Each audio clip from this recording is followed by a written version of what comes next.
12 de la mañana, 32 minutos, viernes 22 de mayo. Bienvenidos al informativo del mediodía. Tema central, el anuncio hecho por el Ministerio de Salud, la rescisión total del contrato para la adquisición de insumos médicos con dos empresas bastante cuestionadas desde un primer momento. Un informe contundente de la Contraloría, de la Comisión Especial también, y por supuesto una denuncia penal que fue presentada por un grupo de parlamentarios. Amalia, ¿cómo te va? Buenas tardes. Rolando, muy buenas tardes para vos y para todos los televidentes. Eso por un lado, y por otro lado hay mucha confusión, sobre todo con respecto a la segunda fase que arranca ya el próximo lunes, que vamos a ir también analizando punto por punto. Ya tenemos la actualización con nuestro compañero Juan Cáceres Troche. Juan, ¿cómo estás? Buenas tardes. Hola compañeros, ¿cómo están? Buenas tardes. Hay que decir que la fase 2 va a incluir a nuevos sectores. Enseguida les contamos los anuncios hechos por el ministro. Y ojo, todo depende del comportamiento de estos números que les damos a conocer.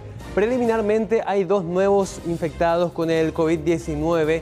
Con esto la cifra llega a 838 confirmados, son 11 los fallecidos hasta el momento, 256 recuperados. La cantidad de muestras que se realizó para el día de hoy supera la cifra de 800 en total. Vamos a decir también que estamos esperando el reporte oficial del ministro Manzoleni en cuanto a la cantidad de recuperados nuevos y también a los casos de origen, aunque se sabe preliminarmente también que los 2 nuevos casos positivos de la fecha corresponden a casos que están albergados y seguros todavía en estos establecimientos, compañeros. Gracias, Juan. Y ya entramos en el tema que habíamos mencionado, denuncias de irregularidades que fueron detectadas en el proceso de adquisición de los insumos para el Ministerio de Salud en el marco de la pandemia del COVID-19, y uno de ellos guarda relación con este informe que fue realizado por la Comisión Especial presidida justamente por Arnaldo Yucio, un extenso informe que ya fue remitido a las instancias correspondientes, y ya está Mariano López para hablar justamente de ese tema y puntualizar los puntos llamativos que detectaron durante estas verificaciones. Mariano, adelante, buenas tardes.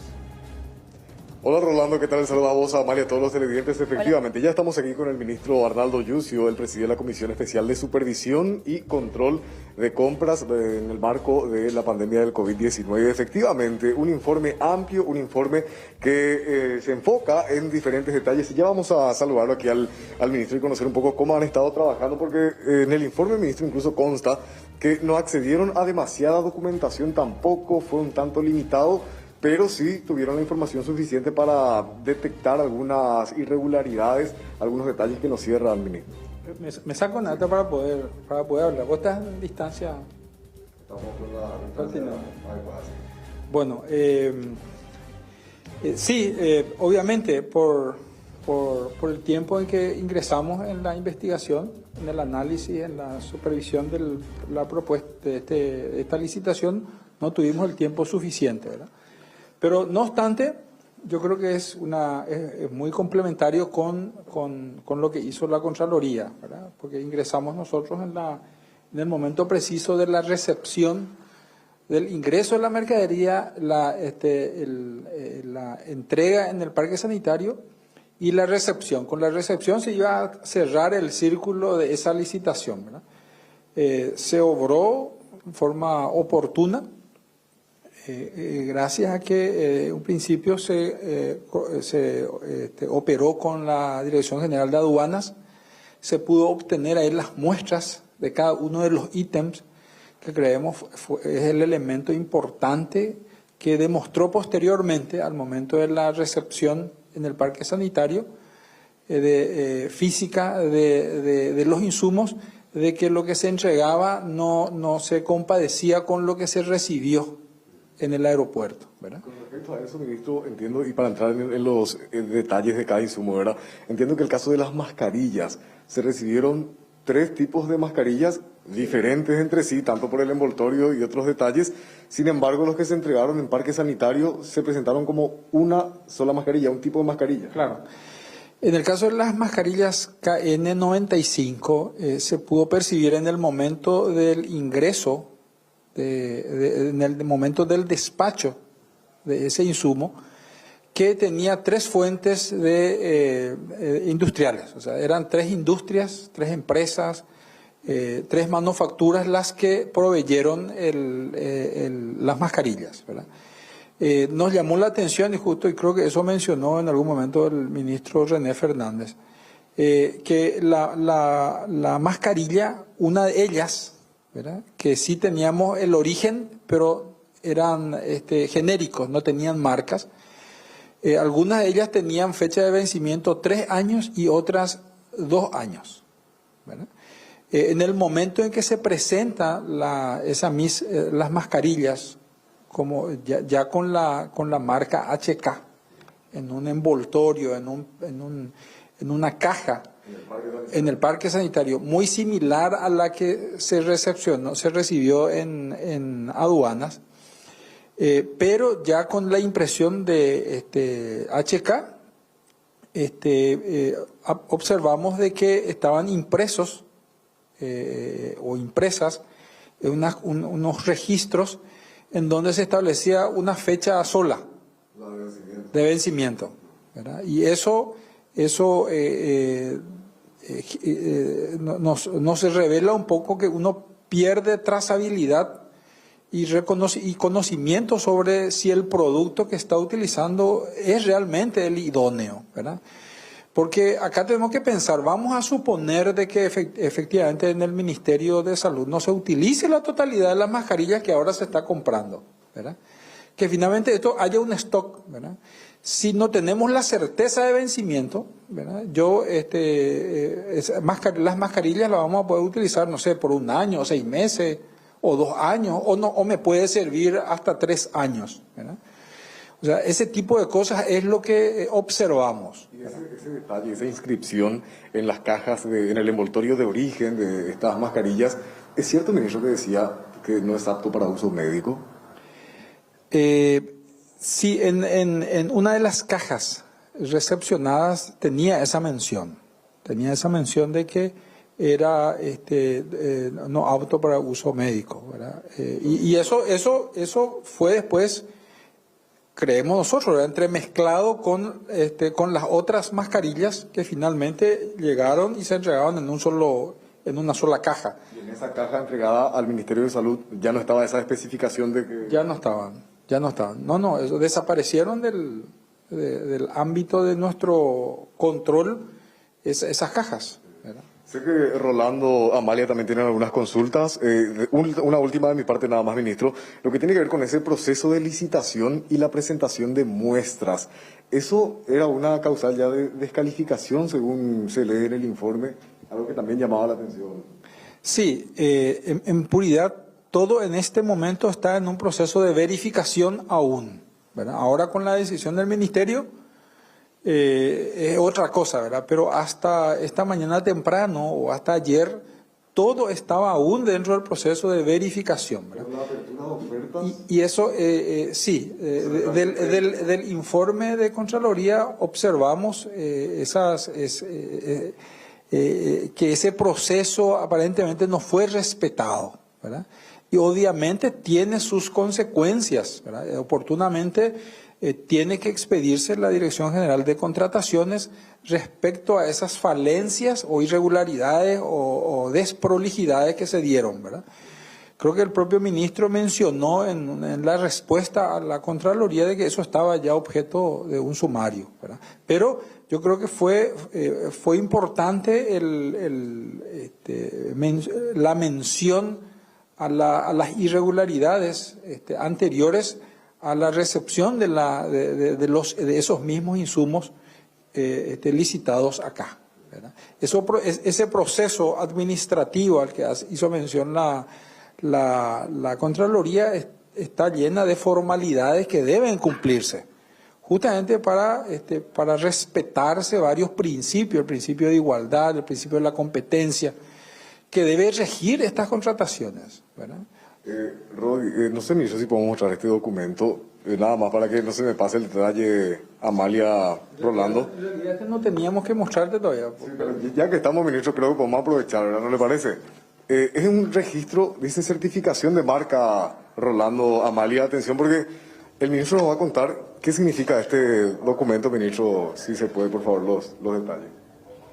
Bueno, este es un documento al que accedimos y que no recuerdo muy bien en qué parte del proceso se había presentado, ¿verdad? Pero cuando nos constituimos con el ministro Carlos Pereira en Dinavisa, le mostramos este documento a la directora y queríamos ver si antes el original, porque esta es una copia que no reviste ningún registro o que me certifique de que es un original, ¿verdad? Aparte de eso, las firmas son muy llamativas, ¿verdad? Son muy llamativas en la forma en que están, no sé si ahí ven. O sea, la firma aquí del representante sería de la empresa de todo. De los representantes de la empresa Insto, que es el que está autorizando la utilización de la marca HK. ¿Y esta siguiente firma? Y son de los representantes de las empresas, ¿verdad? En este caso, la Insto es la industria que fabricó bajo autorización de los representantes de HK, en este caso, el traje de protección para riesgo biológico, ¿verdad? O sea, esta clase de certificación tiene que tener no solamente el traje biológico, sino también las mascarillas KN95 y también el protector facial. ¿Y esto debería ser firmado por personas diferentes, ministro? No, es que justamente nuestra visita a Dinavisa hacía referencia a eso, ¿verdad? Nos parecía muy llamativo la forma en que estaba firmada y que aparentemente esto parecía un copy-pegue, ¿verdad? Las firmas son muy similares, tanto del representante de la firma, de la empresa, como de la empresa HK, ¿verdad? Muy borrosamente allí se menciona HK, ¿verdad? ¿Y el nombre no existe? El nombre en Paraguay por lo menos no está registrado, ¿verdad? La denominación HK, ¿verdad? Sí. ¿El nombre es no? Sí. Está mal escrito el nombre. Sí. Y hay cosas que tenemos que ir confirmando, ¿verdad? Pero según nos dijeron, por eso todo es extraoficial y forma parte de esa investigación ordinaria, ¿verdad? Esto aparentemente no son nombres reales, ¿verdad? Pero eso está para ser confirmado en su momento, ¿verdad? Les escucha, compañero. Ministro, muy buenas tardes, gracias por su tiempo. Rolando Rode y Amalia Cutillo les saludan aquí desde los estudios del Sistema Nacional de Televisión. Consultarle acerca de este informe, donde también nos revela que Justo Ferreira tiene cerca de 13 empresas, mientras que sus hijos otras 7 empresas. A ver, si bien están vinculados económicamente, la ley de contrataciones también dice que no pueden tener parentesco, cosa que se da aquí también, otra de las irregularidades. Así es. Sí, eso fue advertido por uno de los miembros de la comisión y decidimos finalmente también dejar plasmado en nuestro reporte, ¿no? Se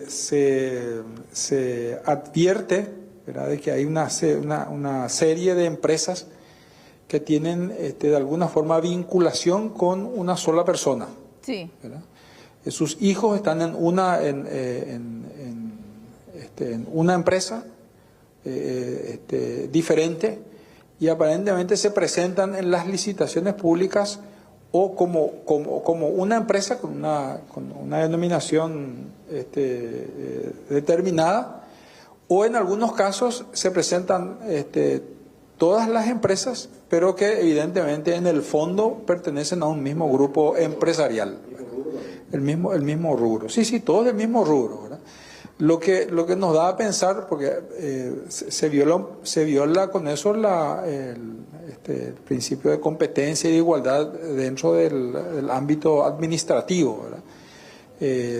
Porque no sé, más aún cuando los llamados en este tipo de licitaciones se utilizan la vía de la excepción como único mecanismo, ¿verdad? Ministro, quiero volver a lo que mencionabas anteriormente, ese documento que les llamó la atención.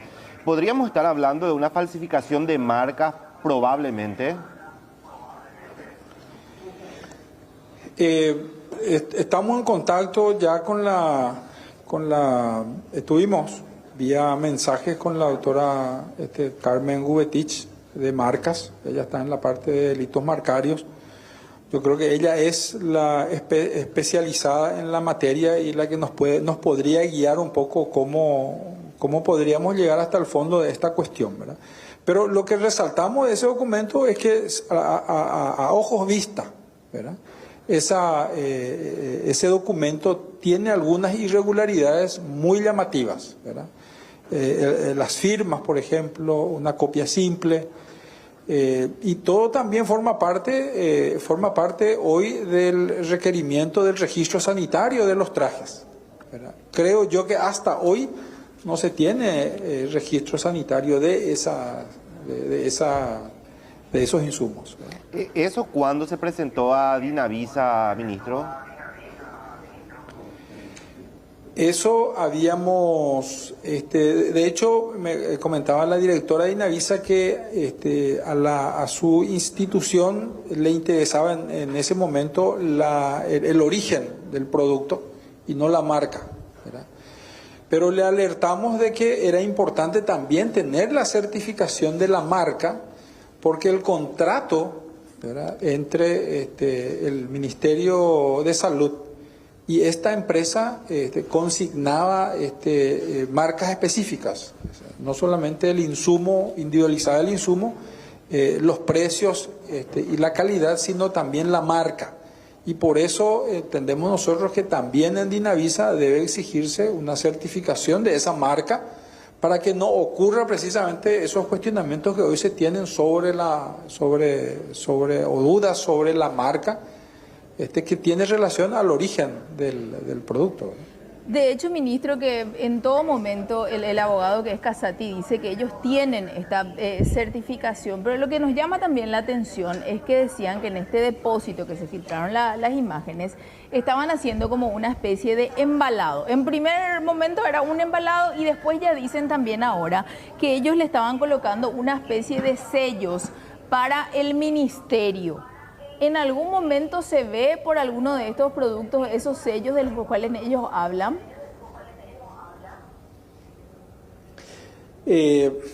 Miren, nosotros como comisión ya no accedimos a los insumos que están hoy en el parque sanitario, ¿verdad? Tendríamos que revisar con los técnicos del Ministerio de Salud los que están depositados allí. Sí. En el parque sanitario, para constatar si efectivamente ahí se encuentra el sello al que hace mención, ¿verdad? Lo que sí podemos decirle a ustedes es que en los paquetes, ¿verdad?, en donde estaban ubicados tanto las mascarillas KN95 y los trajes de bioseguridad, estaban los registros de fabricación, los registros de vencimiento, y probablemente estaba en chino, ¿verdad? Probablemente también el tipo de tela, la calidad del insumo, ¿verdad?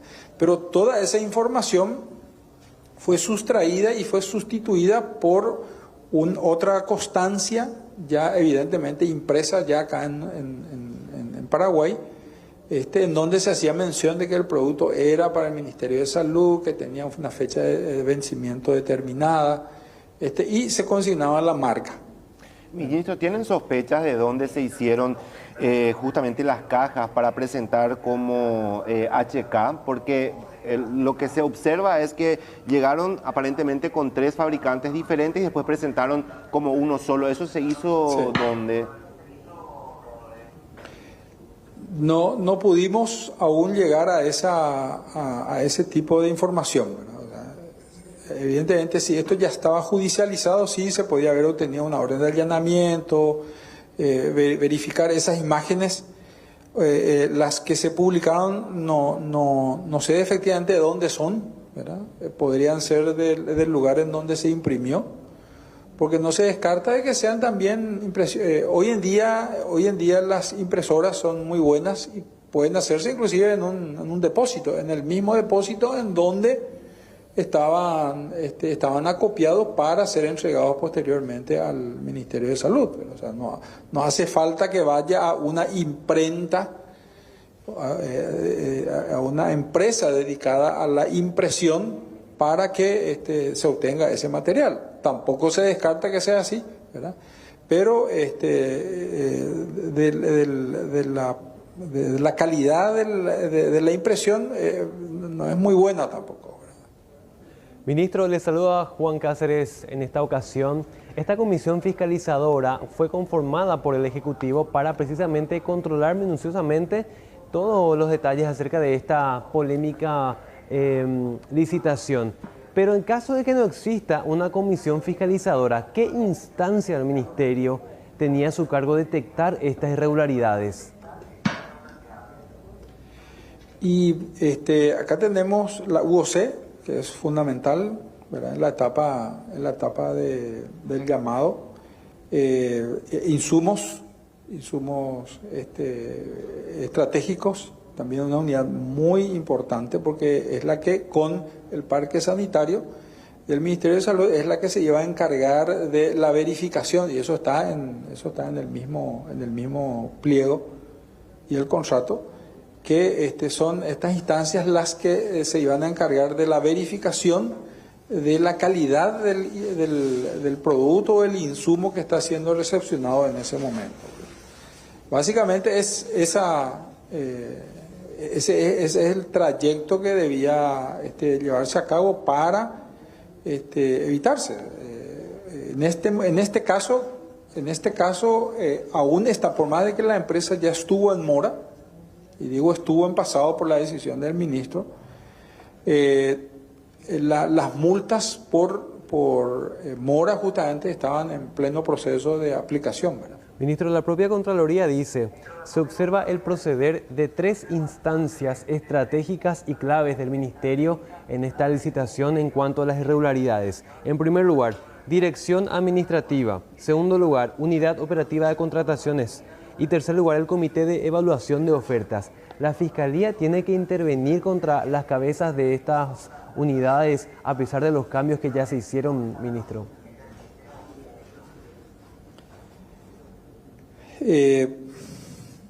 Mire, yo creo que ya hay inclusive una denuncia al respecto, ¿verdad? Pero así como está, no descarto de que el Ministerio Público tenga que tomar intervención, no para el análisis de irregularidades administrativas, pero sí sobre otros hechos que eventualmente podrían generar algún tipo de responsabilidad penal. Con esto que ustedes detectaron, de lo que verificaron como abogado y exfiscal, ¿ya existen indicios por lo menos para procesar a los responsables de proveer esto al ministerio? Me refiero a estas 2 empresas, ministro. Sí. Hay suficientes indicios, ¿verdad? Yo creo que es cuestión de determinar, coordinar también la intervención de otras instancias, como la Contraloría que ya hizo, la Dirección de Contrataciones Públicas, va a ser fundamental porque las decisiones que tome Contrataciones Públicas en relación a sanciones administrativas va a ser muy importante, porque va a hacer hincapié a la inhabilitación, por ejemplo, ¿verdad? A la inhabilitación de la empresa para que siga contratando con el Ministerio de Salud o con el Estado en general, ¿verdad? Yo creo que el señor Pablo Seix podría ahondar más en su gestión sobre estos puntos, que él ya está en conocimiento porque hemos trabajado muy en directa relación. Ministro, otro de los puntos que nos llamó la atención también desde el inicio de esto tiene que ver con estas invitaciones a los oferentes que se hizo desde emails prácticamente particulares y no precisamente institucionales. ¿Se pudo identificar también a quienes hicieron estos llamados? Personalmente no tuve todavía acceso, pero creo que el equipo está trabajando en eso. Vamos a tener seguramente ese tipo de resultado en los siguientes días. Ministro, visto que de este informe que tiene varias hojas, hacías justamente puntualización en 4 observaciones, ¿verdad? Ya hablamos del tema de las mascarillas, también quería hablar sobre los trajes de protección biológico que llegaron, que no contaban con registro sanitario. Esa era una de las irregularidades también que detectaron dentro de la verificación que realizaron. Sí, en particular habíamos observado, por eso estaba esa certificación de marca, es del que les mostré, esa corresponde al traje de bioseguridad. Y al momento de nuestra presentación, la semana pasada, en Dinavisa, esta semana no se contaba aún con registro sanitario. O sea, ese ya era un elemento fundamental para que también el Ministerio de Salud recepcione ese insumo, como recepcione oficialmente y distribuya posteriormente al personal de blanco que lo requiera. Otra de las observaciones que realizaban guarda relación con los protectores faciales que fueron recepcionados y entregados sin marca al Ministerio de Salud. Sí, de acuerdo al contrato, también los protectores faciales debían ser entregados al Ministerio de Salud de la marca HK, ¿verdad? Sin embargo, encontramos protectores que eran genéricos, sin marca, pero de hecho nos mencionaron de que por el producto, por el insumo, no era preciso que cuente con registro sanitario, ¿verdad? O sea, en el caso del protector facial, lo observado allí era en relación a la marca. Perdón que interrumpa, Rolando Amalia, ministro. Ustedes como comisión que estuvo acompañando, ministro, entiendo, tienen algunas muestras también aquí, no sé si podemos mostrar eso, el caso de los trajes, de qué manera fueron entregados, el envoltorio. No, en realidad es marihuana. Pensamos que estaban haciendo una entrevista sobre droga, por eso estábamos trayendo unas muestras. Ministro, compañero, porque acá llegó una bolsa acá a la oficina donde pensé que estaban trayendo esas. Cuidado, Mariano, porque se puede complicar la actuación de la Fiscalía y todo. Ministro, en el caso de las mascarillas, nuevamente volviendo a esto, se observaba que existían 3 cajas diferentes, después el tema de remarcaje, se comprueba que esas mascarillas fueron fabricadas en establecimientos diferentes, entonces. Sí. En los paquetes que recibimos, que observamos en aduanas y que posteriormente fueron levantados como muestra por aduanas y entregados a la comisión, aparecían 3 manufacturas diferentes, o sea, 3 fábricas diferentes, pero todas sin marca. O sea que en el momento de la apertura a lo que voy sí. A ver, sí, a lo que voy un poquito es que hacemos hincapié en sin descuidar la responsabilidad administrativa y penal de los funcionarios que estuvieron detrás de esta licitación, la responsabilidad de la empresa en entregar por lo menos los insumos que estaban previstos en el contrato, ¿verdad? Yo les menciono que el escenario hubiera sido totalmente diferente si se entregaba el producto, los insumos en las condiciones pactadas. Hoy no hubiéramos estado hablando de esto, ¿verdad? hoy probablemente no hubiéramos estado, no se hubiera conformado una comisión, ¿verdad?, para precautelar justamente ese tipo de acciones, ¿verdad? Yo le veo una responsabilidad muy fuerte, muy grave en las empresas, y estas son dos de varias empresas que están siendo revisadas y analizadas, ¿verdad? Pero, y en un momento muy sensible, ¿verdad? En un momento en donde estábamos casi en la indigencia. O sea, el Estado, el Ministerio de Salud, nuestra gente está casi en un estado de indigencia por la necesidad, ¿verdad? Y entenderán ustedes que en un estado de necesidad como la que estamos atravesando, cualquier cosa, entre comillas, puede ser recibido, ¿verdad? Es como el mendigo que una persona pasa a su lado y le entrega un pedazo de galleta. Por supuesto que te va a agarrar y te va a comer porque existe hambre, ¿verdad? Y eso mismo trasladado al ámbito de la necesidad en materia de insumos, porque no hay, eso me decía el ministro, la necesidad hoy. Yo entiendo un poco la posición del ministro de Salud en tomar una decisión como esta, en el sentido de que en el mercado no existe, no está para la venta, según lo que nos decían, estos trajes de bioseguridad, ¿verdad?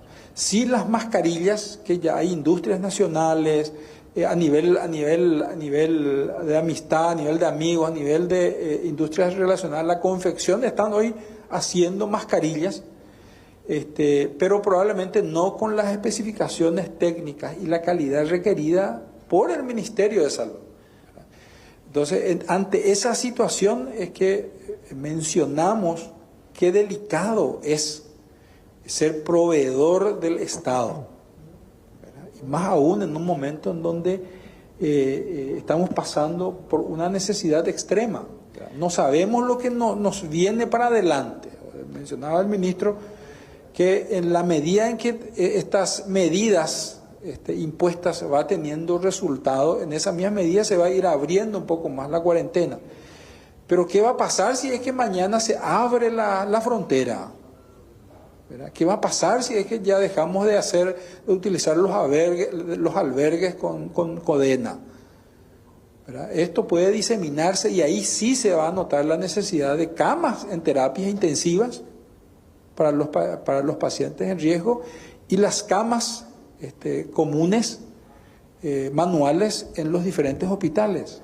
Ministro, usted... Y para eso el personal de blanco tiene que contar con esos trajes de bioseguridad.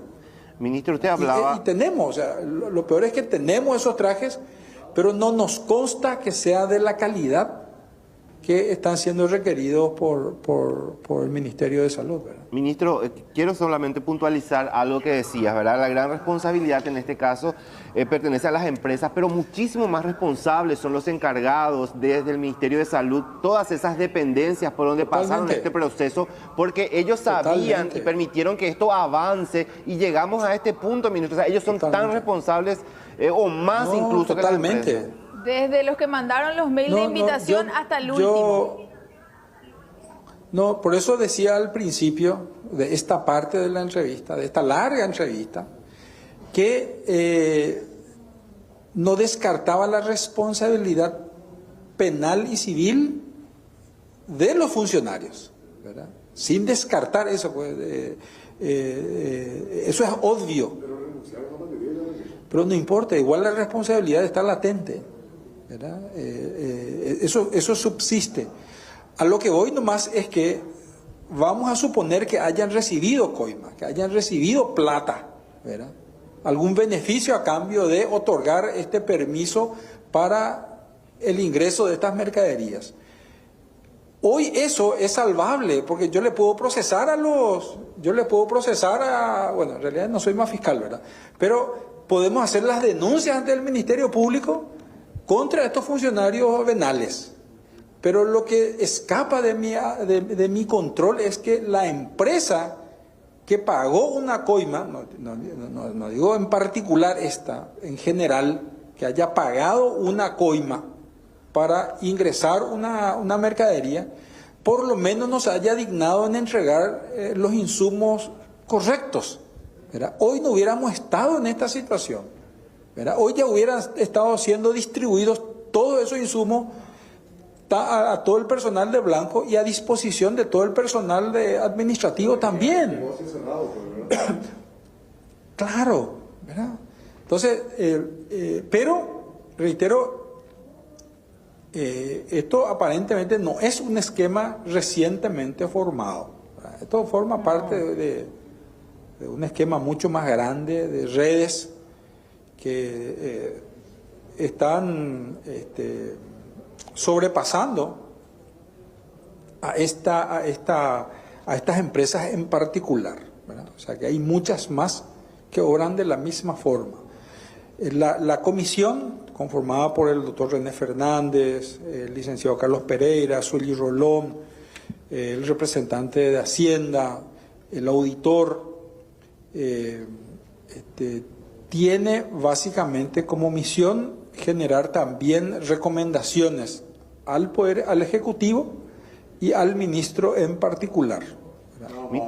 Rolando Amalia, ministro, a propósito de las licitaciones, ¿no? Hay una en particular que ya el análisis se ha cerrado, pero hay otras licitaciones en curso, entiendo 25, 26 aproximadamente, decía Mazzoleni, y ¿hay ya algún trabajo avanzado, por así decirlo? ¿Ya han descubierto algunos nexos comerciales no permitidos, por así decirlo, por la ley ya en esas otras licitaciones en curso?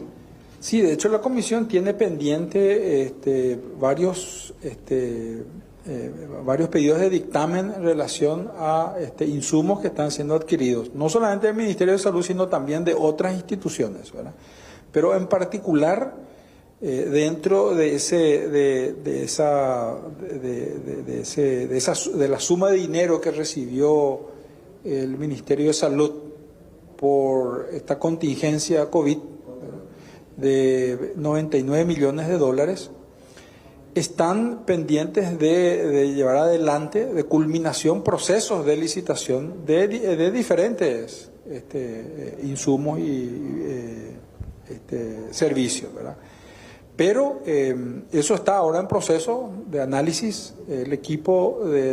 Un equipo que acumulamos de diferentes instituciones que representan a los integrantes de la comisión, están trabajando y creemos que para la siguiente semana vamos a tener un resultado puntual sobre cada uno de esas licitaciones, ¿verdad? El drama nomás es que siempre tenemos algo que nos apresura en adelantar dictámenes como este en realidad. Por eso vuelvo a recalcar la responsabilidad empresarial acá, ¿verdad? Si esto no hubiera ocurrido, yo ya me hubiera dedicado como comisión o personalmente en trabajar sobre esas otras 26. No hubiera estado yéndome a aduana personalmente, yéndome al parque sanitario, yéndome a Dinavisa y en diferentes lugares para fungir de investigador. El factor común en Eurotech e IMEDIC, ministro, es que corresponderían a un grupo familiar, a la familia Ferreira. Esa misma familia Ferreira tiene otras empresas también que se encontrarían en otras licitaciones, valiéndose de diferentes empresas para pujar por una misma licitación. No recuerdo bien, pero creo que sí. Creo que sí. Ministro, todas están ligadas a lo farmacéutico, aparentemente. No sé. O sea, las empresas que, por lo menos aquellas que están individualizadas en nuestra presentación, son todas empresas proveedoras. Ministro, ¿existe alguna figura legal que le permita al Ministerio de Salud quedarse con aquellos insumos que tengan registro sanitario? ¿Eso es prácticamente imposible? Sí. Yo creo que así como hay otros países que utilizaban la figura de la confiscación, ¿verdad? En Paraguay podemos utilizar la figura de la incautación, ¿verdad?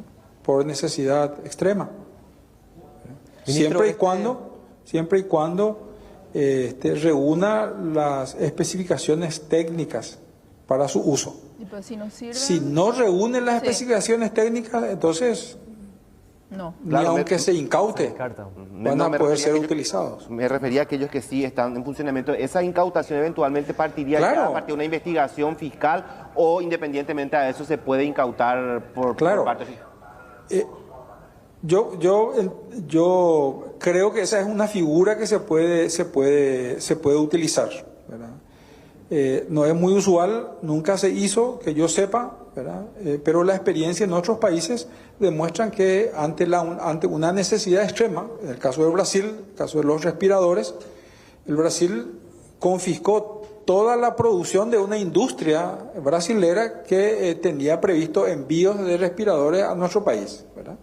Pero por esa condición de Estado, o sea, el presidente y las autoridades ejecutivas tienen que asumir esa posición, ¿verdad? Y proyección para proteger primero a los suyos, ¿verdad? En este caso, el ministro y el presidente tienen que proteger primero la vida de las personas, ¿verdad? La vida de las personas y después eventualmente enfrentarse a un litigio judicial, ¿verdad? Pero lo primero es la vida. Ministro, este informe finalmente se pone a disposición del Ejecutivo, de la Fiscalía. ¿A dónde va finalmente dirigido? Este informe es presentado ante el ministro de Salud, ¿verdad? El ministro de Salud es el que toma finalmente la decisión, como lo hizo hoy, ¿verdad? Ustedes en este Nosotros caso... habíamos sugerido el análisis, un mejor análisis y una mejor revisión de estos productos, pero finalmente yo creo que ante los informes técnicos que va recibiendo el ministro, ya tomó la decisión de la rescisión total y generar con eso justamente las responsabilidades posteriores. ¿Ustedes como comisión eventualmente pueden presentar una denuncia o ya dejan a cargo de la institución, en este caso el Ministerio de Salud, ministro? Nosotros somos supervisores, o sea, estamos supervisando todo lo que es toda la línea de compras pública, en este caso de insumos hospitalarios, ¿verdad? Como tal, nosotros lo único que podemos hacer es controlar lo que hizo el Ministerio de Salud, ¿verdad? Lo que hizo otra persona. No podemos tomar decisiones ejecutivas. Ya forma parte de esa decisión. A sugerencia, sí podemos sugerir, ¿verdad? Sí podemos sugerir, porque en la comisión están, la mayoría, como dijeron allí, son exfiscales y tienen el vasto conocimiento como para generar una recomendación sobre ese tipo, ¿verdad? Pero los tiempos pasan rápido. Las decisiones también nos obligan a ir tomando otras inmediatamente. Yo creo que eso vamos a ir compartiendo esas ideas con el ministro de Salud para ver cómo va a terminar finalmente, ¿verdad? Lo cierto y lo concreto es que la decisión fue tomada. Esperemos que la necesidad de contar con estos insumos no sea urgente, ¿verdad?, en los siguientes días. Y que, bueno, nos dé la oportunidad y tiempo suficiente de recibir de otras fuentes estos insumos que en este momento están siendo rechazados. Perfecto, ministro, muchísimas gracias por tu tiempo, por recibirnos y vamos a estar pendientes de los próximos trabajos y evaluaciones que lleve adelante esta comisión. Gracias, ministro Yucio. No, por favor, a ustedes, ¿eh? Gracias a Mariano también. Entonces, pendiente de los próximos informes que presente esta comisión, simplemente para cerrar lo que deja entrever, además de la responsabilidad, la gran responsabilidad de estas dos empresas.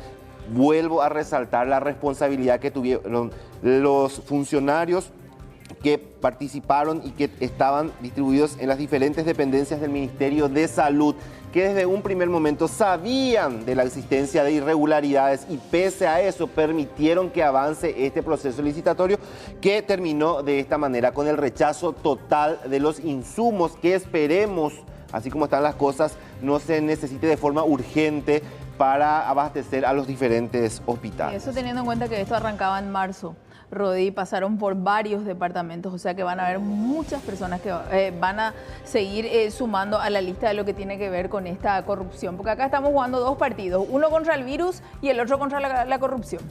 Vamos a establecer ahora contacto con nuestra compañera Fernanda Chamorro, que sigue este tema con la conferencia de prensa que daba hoy en Mazzoleni con esta rescisión de contrato. Fernanda, buenas tardes.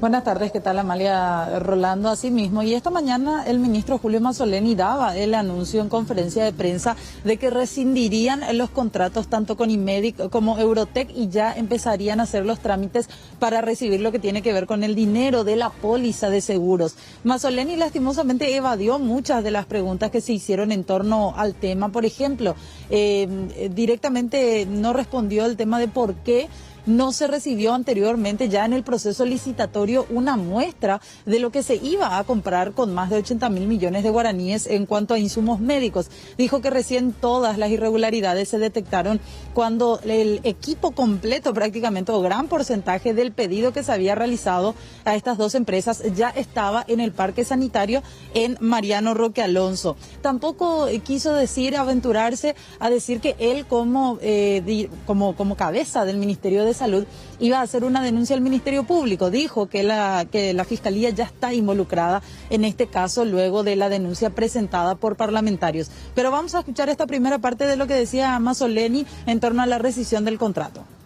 En virtud de ese informe de la Contraloría General de la República y de la comisión aquí instalada, he tomado la decisión de realizar una rescisión total del contrato. Además de eso, se va a ejecutar la póliza pertinente y además de eso vamos a instruir el sumario correspondiente para deslindar responsabilidades. Como he dicho antes, el Ministerio de Salud Pública y en particular su máxima autoridad están obligados a llevar adelante todos los procesos en los plazos que están establecidos en la ley y también en el contrato. Esos plazos deben respetarse a rajatabla. Yo entiendo que puede haber urgencias desde el punto de vista mediático, desde el punto de vista político incluso, pero es no solamente mi deber hacer lo que hay que hacer en los plazos pertinentes, sino que además es lo correcto. Todos los procesos de contratos, digamos, todos los llamados, las compras por vía de la excepción o las licitaciones, tienen un proceso que va corriendo, es evaluado en la Dirección de Contrataciones, se evalúa ahí, se da un informe al ministro y en base a eso se hacen las firmas de contrato pertinentes. Existen ciertos filtros administrativos que justamente fueron los valorados en esta ocasión por los organismos contralores y que bueno, esos son elementos de juicio nuevos. Quiero recordarles también que el Ministerio de Salud Pública tan pronto tomó conocimiento de esto, yo particularmente he ordenado una investigación que se dio antes de la llegada de Contraloría al Ministerio de Salud Pública. Bueno, ahí decíamos, Soleni, iniciamos un sumario también dentro de la propia institución, pero no se aventuró a dar nombres de personas que serían sumariadas dentro del Ministerio de Salud, tampoco a qué direcciones, a qué departamentos en sí corresponden tampoco. Hablaba de diferentes temas, diferenciamos bien los puntos que estuvo tocando Julio Mazzoleni esta mañana. Habló de la fase 2, compañeros, que ya se pone en marcha, esto lo confirmó ayer el presidente de la República, hoy nuevamente daba los detalles Mazzoleni. El lunes 25 de mayo inicia esta fase 2 de la cuarentena inteligente. ¿Cuáles son los locales, los negocios que van a poder abrir? ¿Qué se podrá hacer desde el lunes? Vamos a escuchar los detalles en la entrevista.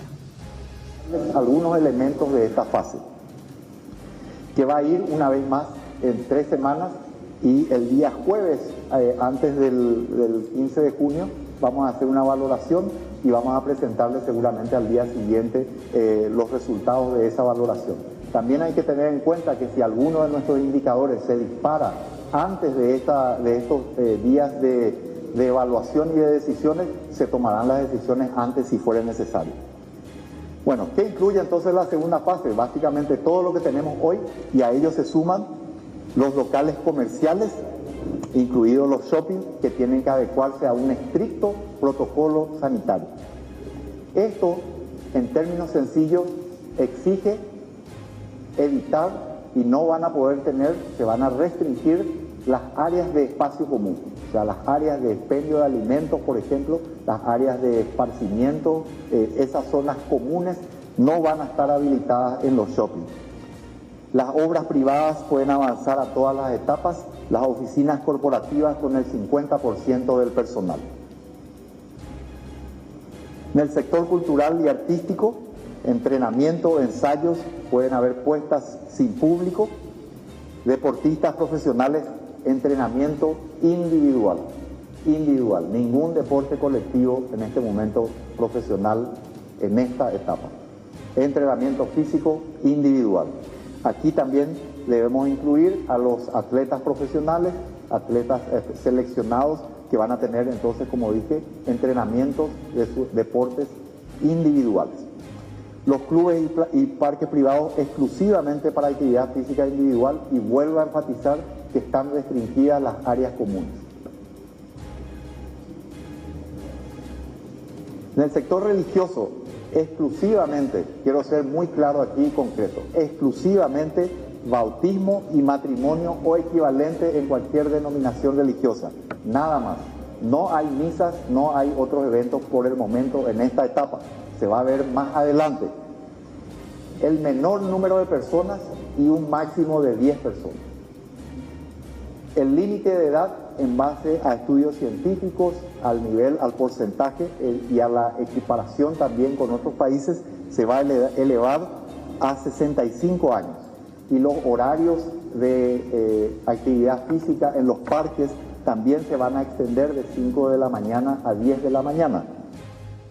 Mazzoleni hacía mucha referencia a que es el sector económico aquel que se quiera nuevamente adecuar, es el que tendrá que hacerlo. Decía, no es la fase en la que se adecua al sector económico que quiere volver a trabajar. Si el sector económico, sea cual fuere, todavía no tiene la capacidad de instalar y controlar a la gente, como ser, por ejemplo, los restaurantes, no puede adelantarse a las fases. No quiso hacer referencia a un adelantamiento, sino a que los negocios, el sector económico en realidad es el que se va adecuando a lo que pide cada fase. Si la fase 2 pide algunos controles, entonces es el sector quien se tiene que acomodar para poder ingresar o adelantar los trabajos, por así decir.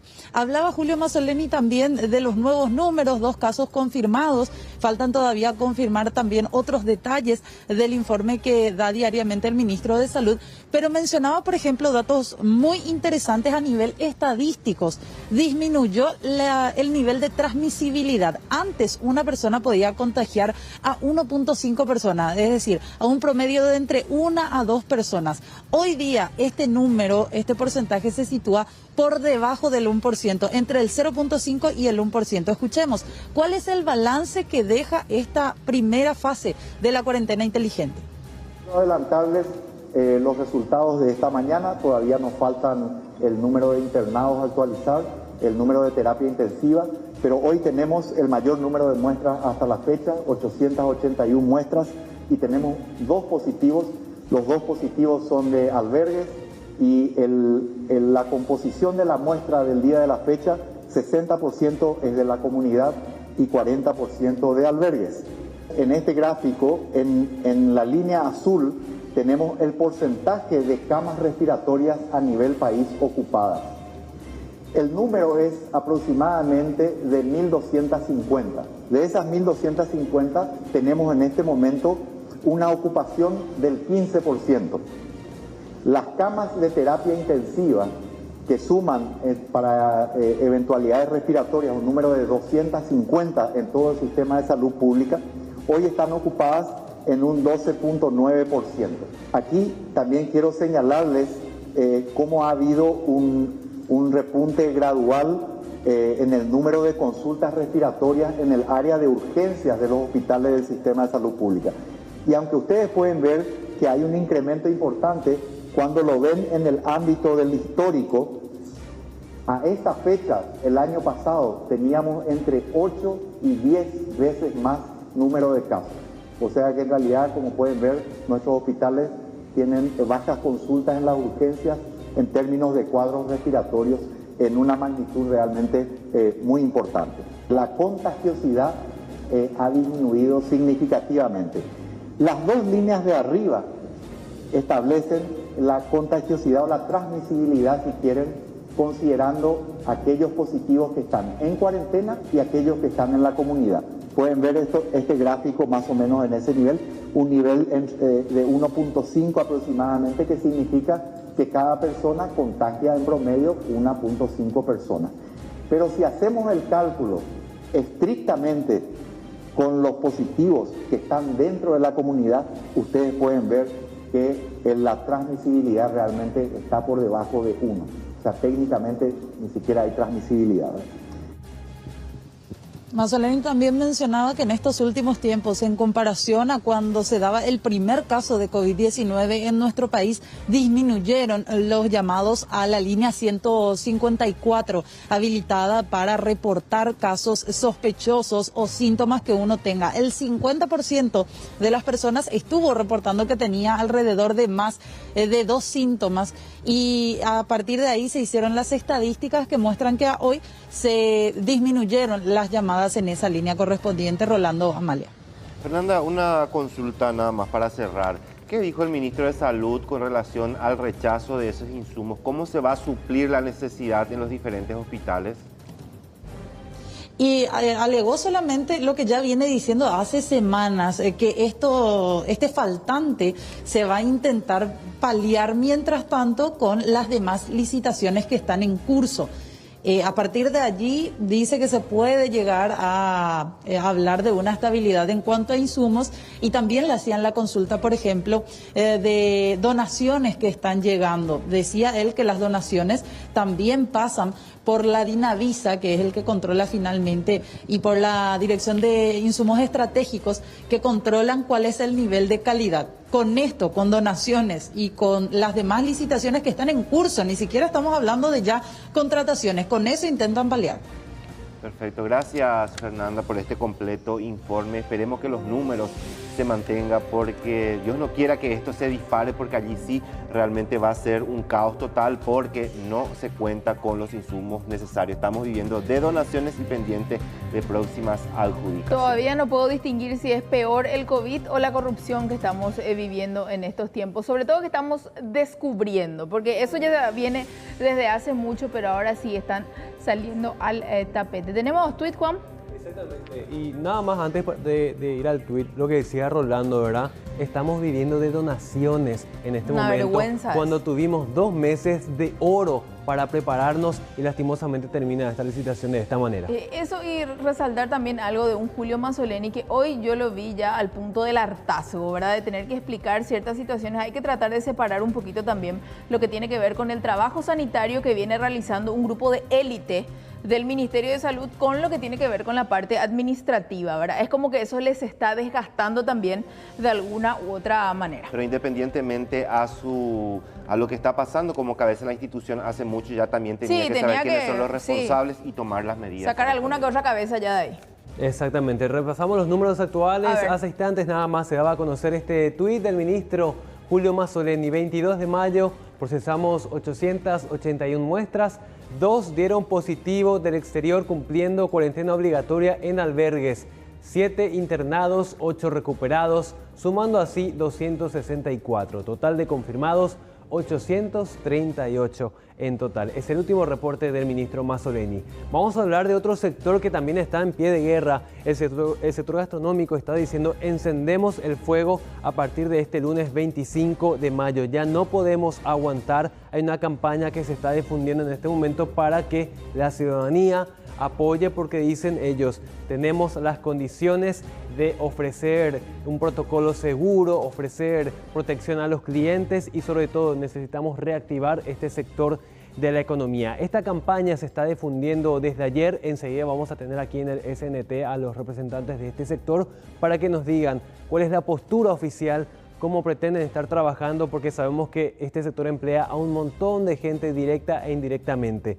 Mientras tanto, les contamos ya lo que decía el ministro de Salud. Se apela a la conciencia del sector gastronómico porque lastimosamente en este momento no se los puede incluir en la fase 2. Con mucha preocupación eso, pero justamente mantener los indicadores tan auspiciosos que tenemos en este momento justamente se basan en el uso apropiado de las recomendaciones epidemiológicas. En este momento nosotros estamos pasando de los núcleos familiares a los núcleos laborales, estamos abriendo los comercios y en este momento no es conveniente todavía las áreas comunes, ¿verdad? Pueden seguir naturalmente expendiendo alimentos, pero lo que no corresponde en este momento es que la gente, para ser bien claros, esté sentada en las mesas o pase mucho tiempo. El tiempo de contacto, el número de contactos y la diversidad de contactos son las cosas que tenemos que ir administrando. En primer lugar, tenemos que entender todos que aquí hay una responsabilidad conjunta y todos somos partícipes de los buenos resultados que tenemos hasta ahora, cada uno en su rol, la ciudadanía, el gobierno central, el Ministerio de Salud Pública en el aspecto técnico, todos realmente han contribuido a eso. No hagamos lo contrario. Hoy tenemos aproximadamente 15.000 personas que han sido salvadas y que en nuestros cálculos podrían haber estado muertas hoy. No cambiemos esta buena realidad. Yo le pido, apelo a la conciencia, tenemos organismos coercitivos, el Ministerio de Salud Pública puede hacer los controles, hay otros organismos del Estado que lo pueden hacer, pero realmente lo que necesitamos es la conciencia social, la racionalidad de que este escenario realmente se puede descomponer en un abrir y cerrar de ojos. Entonces yo apelo realmente a la gente de ese sector que entienda, estamos pasando, todos hemos hecho grandes sacrificios económicos y también de libertades personales, pero no nos quedemos con los dos problemas, sumarle a esto los problemas de salud que hoy todavía no tenemos en la magnitud que tienen otros países. Bueno, esto decía el ministro. Rolando Amalia, ¿qué pasó con el tema de los shoppings? Ellos estaban inicialmente en la fase 3. ¿Qué pasó? Se abrió una mesa de diálogo, se expuso al Ministerio de Salud, estamos en condiciones de reabrir, tenemos este tipo de protocolos, vamos a trabajar de esta manera. Con eso se logra incluirlos en la fase 2 finalmente. ¿Qué pasa con el sector gastronómico? Ellos piden la apertura de la misma mesa de diálogo para empezar a discutir qué condiciones ellos presentan o garantizan para poder ofrecer al público, a los clientes, a los trabajadores, pero ni siquiera existe todavía esa mesa de diálogo, están denunciando. Y eso es lo preocupante realmente, Juan, hay que ir escuchando a todos los sectores y no estamos hablando de que esto empezó hace 10 días, empezó hace más de 70 días, ¿verdad? O sea que ya tenían que haber sido escuchados. Estamos hablando más de 500 empresarios que están en el rubro gastronómico muy preocupados y con un nivel de desempleo también ya muy alto. Exactamente, no pueden esperar tanto tiempo, dicen, así que vamos a ver si este anuncio de reactivar sigue vigente para la próxima semana, porque se anuncia para el 25 esta reapertura de los locales. Gracias, Juan. En instantes vamos a estar hablando nuevamente del rubro gastronómico. Volvemos a hablar de los insumos que fueron rechazados en su totalidad por el Ministerio de Salud. Uno de los puntos que ya detectaron una vez que llegó el carguero a nuestro país fue justamente que en el depósito donde se recepcionaron tanto las mascarillas como los demás insumos, estos estaban sin marca y posteriormente se le había puesto en ese lugar. Uno de los puntos que llamó la atención de esta comisión especial.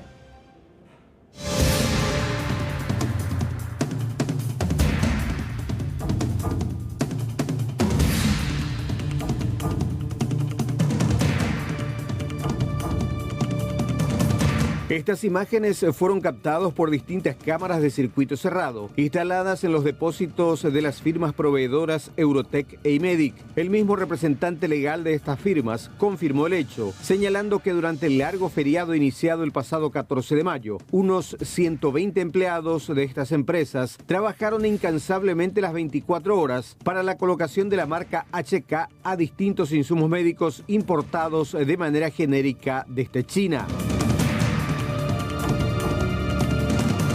Las imágenes muestran un intenso movimiento laboral en horas de la noche, no solo para la colocación de las marcas a los productos, sino también procedimientos de selección, etiquetados y reembalajes de los equipos de uso médico. Según el abogado Andrés Casati, todo esto se hizo con autorización idónea de la firma fabricante norteamericana, que tiene su establecimiento industrial de producción en China, desde donde se trajeron como mercaderías genéricas. Nosotros hemos recibido las mercaderías a los efectos de proceder aquí al acopiamiento y para ponerle las marcas con la autorización del proveedor ISTO, que es una empresa americana con sede en China continental, la cual es la dueña de la marca HK. Por ende, esta es una práctica que se da con diferentes productos, pero hay productos que por sus características vienen de esta manera, como ser, por ejemplo, los aire acondicionados, algunos televisores, los vinos que se etiquetan en origen, las cervezas, los enlatados, y eso se da a los efectos de cuando, por ejemplo, un importador quiere probar un producto, a ver si va a tener entrada en el mercado, lo trae de esta manera, puesto que la fábrica por lo general no puede realizarle una etiqueta especial para un mercado pequeño en prueba.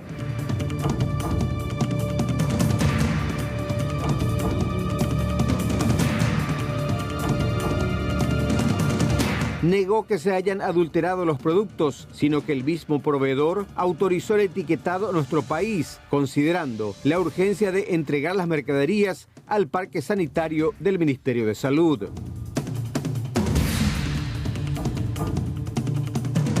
El caso nuestro, que fue un caso de urgencia, que en 7 días tenía que estar acá la mercadería, fue más práctico y posible que el proveedor nos autorice la utilización de su marca, puesto que eso es un simple papeleo que es mucho más rápido. Y luego del lapidario informe de la Contraloría, un grupo de 9 diputados presentó una denuncia ante la Fiscalía para que se determine la responsabilidad penal de los funcionarios del Ministerio de Salud Pública que participaron en todo el proceso que representó la compra con carácter de urgencia y por la vía de la excepción convocada por el Ministerio, en una operación donde finalmente varios de los insumos fueron rechazados y la adquisición estuvo viciada en todas sus etapas, según la conclusión del ente Contralor. Realmente hemos encontrado, analizando el informe de Contraloría, algunos puntos que pueden tener relevancia penal.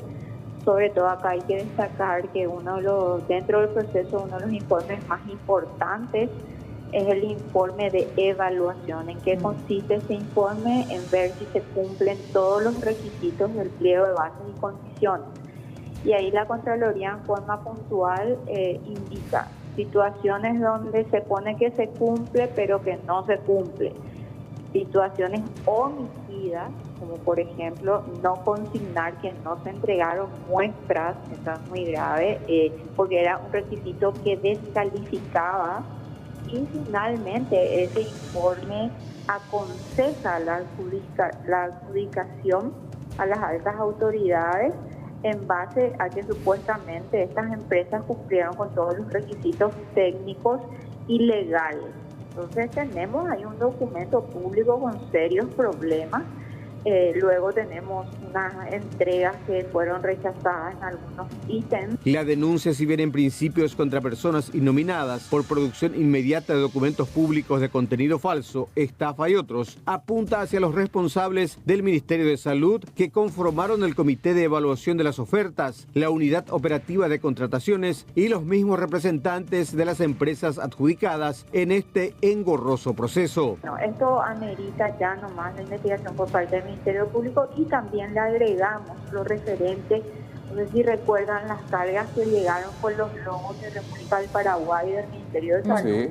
Estos son logos oficiales que no se puede utilizar sin autorización esas eran cargas de empresas privadas que han utilizado logos que no pueden hacerlo. A esta denuncia se agrega también el informe presentado por Arnaldo Yucio, responsable de la Comisión Especial de Supervisión y Control de Compras de COVID-19, que resaltó igualmente numerosas irregularidades, como por ejemplo que las mascarillas entregadas a Salud Pública no eran aptas para uso médico y otras inconsistencias. Se espera la 12:44 de esta siesta de viernes. Vamos a establecer contacto con nuestro compañero Joel Sandino. Atención, barrio San Vicente, porque esto no es un bache, sino es un cráter. Joel, ¿cómo estás?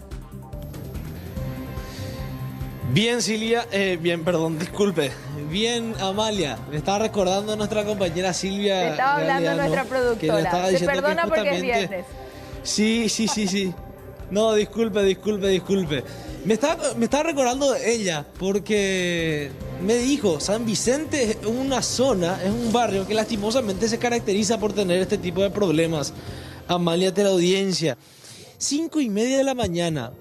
El señor Miguel Coronel, taxista de profesión de hace varios años, se disponía a girar por la calle Obispo Maíz, a buscar a una señora a unos metros nada más. Pero me estaba comentando, estaba lloviznando, venía cayendo el agua como una especie de raudal por el medio de la calle y de repente ella se vio prácticamente dentro. O sea, por la tierra, o bajo tierra, bajo la capa asfáltica. Eso pasaba. Me asusté y pedí auxilio. Por favor, quiero que escuchen el relato de don Miguel y también de todos los vecinos que lo auxiliaron a él. 5:30 de la mañana, comenzar la jornada de esta manera, que un bache, que un cráter te trague el vehículo. No pasa todos los días y ojalá que no vuelva a pasar. Porque incluso las vidas se pueden perder. Por favor, y después vamos a seguir desarrollando lo que se hizo después de este accidente. Según los vecinos, había un pequeño agujero nomás que estaban cargando con escombros de mañana. Y yo giré acá por Obispo Maíz y no sé si se me hundió o estaba allá porque no me di cuenta. Ya se me inclinó el auto, frené, pero ya no hubo caso. Y escuchó un vecino el ruido de cuando cayó el auto y salió a ayudarme y abrirme la puerta del acompañante y pasarme la mano ahí para que pueda salir del agujero. Tenías pensado buscar a un cliente. Por suerte sí que no había otra persona contigo y que no salieron heridos.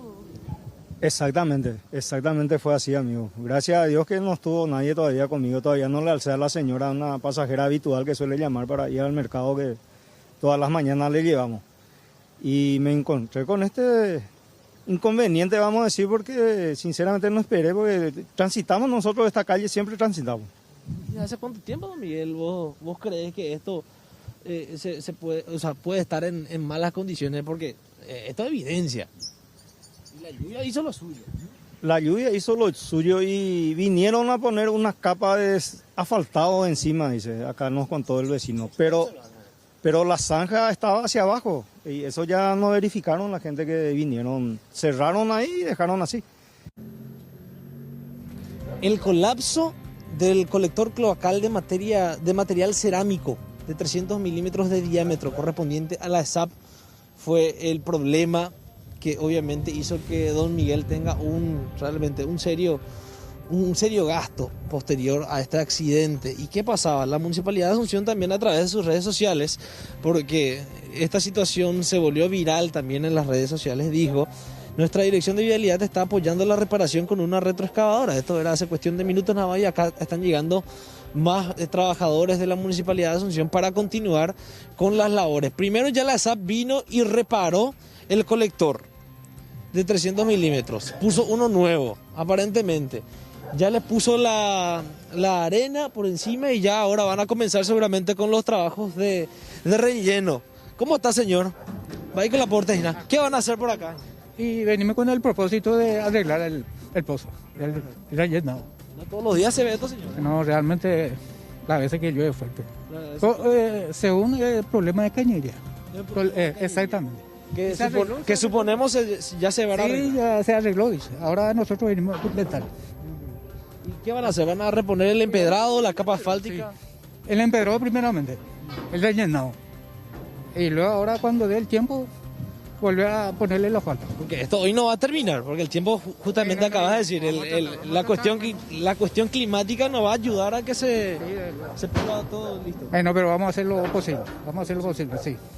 Gracias. Vale. Álvarez. Ahí está el señor Álvarez, que es de la Municipalidad de Asunción, compañeros. Una labor coordinada. Es difícil de concebir esa municipalidad porque aparentemente esta relación desde hace mucho tiempo que anda teniendo serios problemas. ¿Quién tiene la culpa? No sé. Tampoco buscar culpables o el hecho de no buscar culpables es realmente la gloria. Pero realmente, ¿quién tiene la responsabilidad? ¿Quién se queda con los gastos que ahora el señor Miguel va a tener que correr después de este tremendo accidente que tuvo? Los vecinos, ¿qué dicen? Están cansados de esta situación. A ver. Es un peligro, una cosa que no esté bien hecha. Y yo pienso que la gente que está en los estamentos municipales tienen que darse cuenta de que hay gente que habita este lugar. Y más que uno tiene su medio de transporte, que es un vehículo, y que le llega a ocurrir a una familia que vengan con sus hijos. Y esto sucedió, es una desgracia con suerte realmente. ¿Ustedes escucharon, señor, cuando se cayó el vehículo? Yo vivo acá en esta casa y escuché un ruido terrible y después escuchamos el auxilio. Y mi hermano salió, pues yo estoy recién salido del hospital y bueno, mi hermano tuvo que abrir la puerta y sacarle por el costado al señor. De la época de Samaniego. Porque ve que se asfaltó todo ahí y nunca estas calles. Esta es la calle que más quedó arruinada. Y la siguiente. Porque después están todas casi todas lindas. Pero esta es la zona más afectada por el raudal viniendo de allá. Las pérdidas de cañería es constante. Con asfalto, sin asfalto, es constante. Mirá el otro tramo de la calle. Es una vergüenza. No hay auto que aguante acá, no hay taxi que aguante acá. Y cada vez que llueve, Pico Señora, se acumula mucha agua. Y viene con toda la fuerza de allá. Pero este es un problema de fondo, mal hecho. Y si una calle tiene estas condiciones, este tipo de arena, la municipalidad tiene la obligación, como nos cobra millones, yo te voy a traer lo que me pide este año. Bueno, es la situación que se está registrando en estos momentos, la reparación de la calle Obispo Maíz, intersección con Picuiba del barrio San Vicente. Ojalá que las lluvias no vuelvan a hacer lo suyo y dejen entrever, obviamente, el problema estructural que tiene nuestra ciudad de Asunción, la capital del país, Amalia, y que obviamente se pueda evitar esto y que más personas no pasen por esto, por la tremenda experiencia traumática de Don Miguel, obviamente evitando más problemas también para la gente, ¿no? Perfecto, muchas gracias, Joel Sandino, por este completo informe. Y vamos a otro contacto en vivo. Está Judith Colexa para hablarnos con relación a un caso más de asalto. Se repite constantemente en los últimos días los hechos de asalto. Judith, ¿cómo te va? Buenas tardes. Buenas tardes. Buenas tardes, Rolando, de la audiencia, también para Amalia, por supuesto, un saludo. Un episodio bastante confuso, realmente fue el que se produjo en la ciudad de Capiatá, debido a que un joven de 23 años de nombre Oscar denunció inicialmente que fue víctima del robo de sus ropas, específicamente por parte de dos jóvenes. Sin embargo, la policía, cuando llega al sitio, encuentra efectivamente a los dos supuestos responsables de este robo, ya con la ropa puesta de la víctima. En su poder encontraron machetillo, pero estos supuestos delincuentes terminaron también denunciando a la víctima por el robo de su champión. Queremos compartir un poco con usted el testimonio del denunciante inicial, Oscar Benítez, a continuación. Cuando me desperté para irme a mi trabajo, me salieron los dos con machete y me apretaron, me quitaron mi campera, mi champión y me rompieron la cabeza con el machete. ¿En la calle luego te...? Sí, en la calle, en la esquina de la plaza fue. ¿Yo estaba a pie? Sí, a pie yo estaba. ¿Vos le conocés a estos dos? Sí. ¿Tus vecinos son? Sí, yo le conozco a ellos del barrio, luego eso. Después, ¿vos ya utilizaron ya tu ropa? Sí, ya utilizaron ya mi ropa ya. ¿Esa campera que tiene uno de ellos es tuya? Sí, de mía. Enseguida mandé a llamar la patrullera por eso. Me fui al vecino, le dije y mandé a llamar a la patrullera. Me quitaron y me pusieron este champión, este que está puesto por mi pie. ¿Ellos te pusieron este Sí, champión? O sea, que o cambias y cosas. Sí, me quitaron mi champión mío y me pusieron este por mi pie. O sea, le gustó mucho tu champión y que son... Y creo que sí. ¿No te dejaron descalzos igual al final? Ah. O sea, que él ahí Sí. viene acá. ¿Pero algún problema en Secora o no? Y la verdad que yo no tengo problema con ellos. ¿Y ellos contigo? Y eso es lo que no sé. ¿A qué te dedicas, Juan mío? Y yo trabajo en una tapicería, una fábrica de sofá. ¿Te estaba yendo a tu trabajo? Sí, a mi trabajo me está yendo.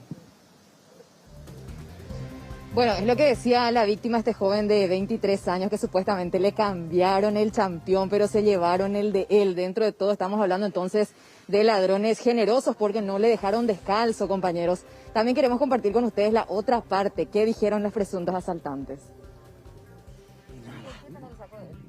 Señorita, eso justamente, y acá corroboremos así de una de Guam, así verá, porque el señor, acá ningún oficial va a salir a favor nuestro. Bueno, mira, yo estoy acá sentado, estamos acá así, nosotros así, payaseando. Bueno, pongamos todas las partes así de Guam, así de una, así, estando así cara a cara, hasta el denunciante mismo. El denunciante lo que dice que este es su saco. Señorita, ¿el denunciante hace cuántos días salió de la cárcel? Exactamente, señorita. Señor. ¿Quién me dio a mí? ¿Quién me dio? Mi amigo este que está al lado mío. Bueno. ¿Quién me dio? Mi amigo que está al lado mío. Espera. ¿Quién me? No. Este es mi amigo que está al lado mío. Vino y encontró en su cama. Y le dije, viene a ese denunciante que está ahí, que no le haga así a su amigo. Y viene se acuesta en su cama y dice... No soy ninguno. ¿Son amigos entonces? Mándiva. ¿Quién está ahora amigo? ¿De dónde salió? Salió de su cumbia. Bueno, y al final, Rolando, compañeros de la audiencia, se contradijeron los cómplices. Incluso casi se moquetearon ahí en la patrullera, ¿verdad? Lo cierto es que los tres aparentemente tienen antecedentes y problemas con la justicia. Gracias, Judith, por este contacto ahí desde la zona de Capiatá con este caso de inseguridad. Nosotros cambiamos de tema y vamos a hablar de lo que pasaba en el cuartel en la zona de Santa Rosa del Aguaraú. ¿Por qué? Porque tuvieron una misión muy importante los bomberos, rescatar a una curiyú.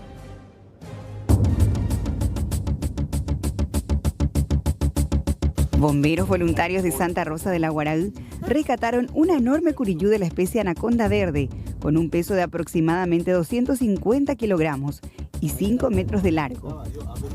Colonos menonitas de la zona Manitoba dieron aviso a los bomberos, quienes acudieron inmediatamente al lugar. Sinceramente, como mi primera experiencia en este tipo de animales, porque bueno, uno tiene que estar preparado para todo. Por suerte tenemos la capacitación correspondiente para el efecto y bueno, hoy lo hemos demostrado con abnegación, valor y disciplina. El enorme animal ya tenía una presa, un ternerito. Más de 8 personas trabajaron para sacarlo del curso hídrico y posteriormente ser trasladado hasta el cuartel de bomberos voluntarios. Ya tenía una presa ya dentro de la boca y eso llamó la atención a los dueños de la finca. ¿Y cómo se hizo el procedimiento para sacar afuera? Y a pulso. Estuvimos ahí varias personas estirando con piolas y tratando de sacar y de no lastimar al animal de un barranco de aproximadamente 3 metros de profundidad.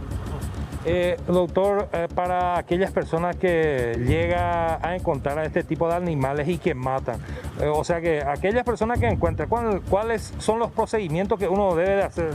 Normalmente si encontramos animales en vía de extinción, como en este caso esta anaconda verde, tienen sanciones penales aquellas personas que matan o que por diversión, ¿verdad? Porque es un animal inofensivo, un animal que no crea problemas dentro de la sociedad misma. Y como todo hecho punible, tiene sanciones penales previstas en la ley 716. Los bomberos que participaron del rescate fueron el capitán Gustavo Ayala, capitán Bernardo Galeano y el teniente Rodrigo Zamudio, quien hizo un curso de especialización para rescate de este tipo de animales. Establecemos contacto con nuestro compañero Luis Gavilán, quien está trabajando en el este del país, porque Roque Santa Cruz estuvo hoy por esa zona recorriendo la fábrica donde están trabajando y produciendo mascarillas. Luis, ¿cómo te va? Buenas tardes. Hola Rolando, ¿cómo estás? Un saludo para vos, para nuestros televidentes, justamente aquí instalados frente a la fábrica donde ha recorrido hoy el futbolista paraguayo Roque Santa Cruz, que se ha convertido también en accionista de este proyecto que pretende abastecer el mercado interno, el mercado internacional con tapabocas. Hizo el recorrido con la presencia de periodistas, de directivos de la empresa, de la fábrica, mostrando el paso a paso cómo se procesan estos productos que están saliendo justamente cada 24 horas en un número muy pero muy interesante. Habló de la estructura, habló de la inversión, habló del personal que está trabajando, habló de la mano de obra calificada y por sobre todas las cosas de la calidad, decía él, de estos productos que van a servir y bastante.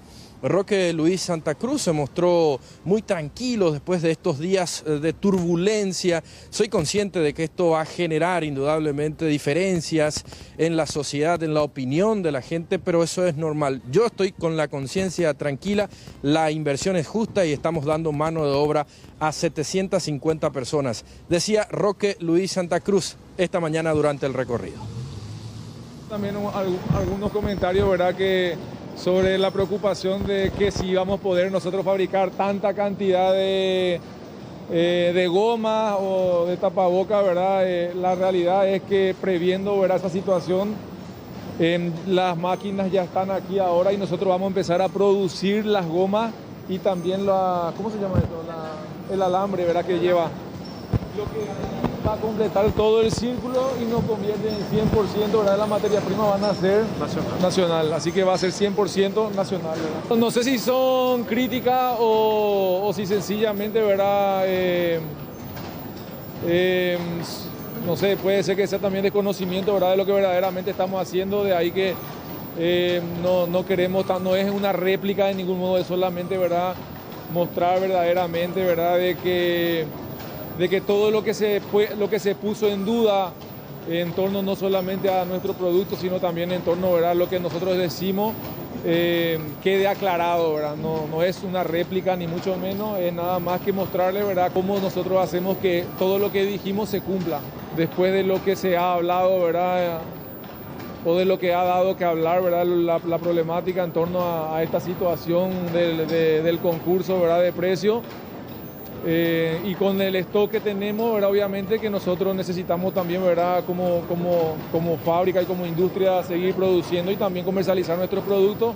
Así que hemos hecho el pedido, ¿verdad?, de exportación también, que ya seguramente tiene su mesa de entrada y que vamos a esperar a ver qué nos dicen.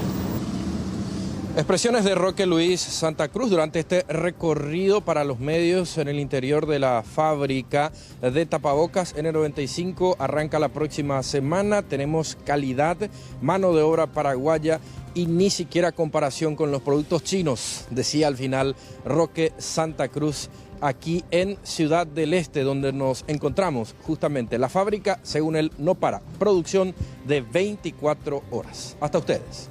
Luis Gavilán, muchas gracias. A la vuelta de la pausa va a estar con nosotros Aramí Ojara. Ella es representante del rubro gastronómico. Vamos a estar hablando de todo lo que tiene que ver con lo que van a realizar a partir del lunes. Breve pausa. 13:04. Seguimos aquí en el informativo del mediodía para hablar ahora con relación a uno de los sectores más afectados por esta situación. Estamos hablando del rubro gastronómico, cómo vienen las conversaciones, cómo se sienten afectados actualmente, porque estamos hablando ya de varias semanas. Ya lo tenemos aquí en estudio a Aramí Ojara para hablar con ella con relación a la situación del rubro gastronómico. Se movieron, se hicieron sentir, Aramí, y esperan respuestas ahora, ¿no? Sí. Buenas tardes, bienvenida. ¿Cómo están?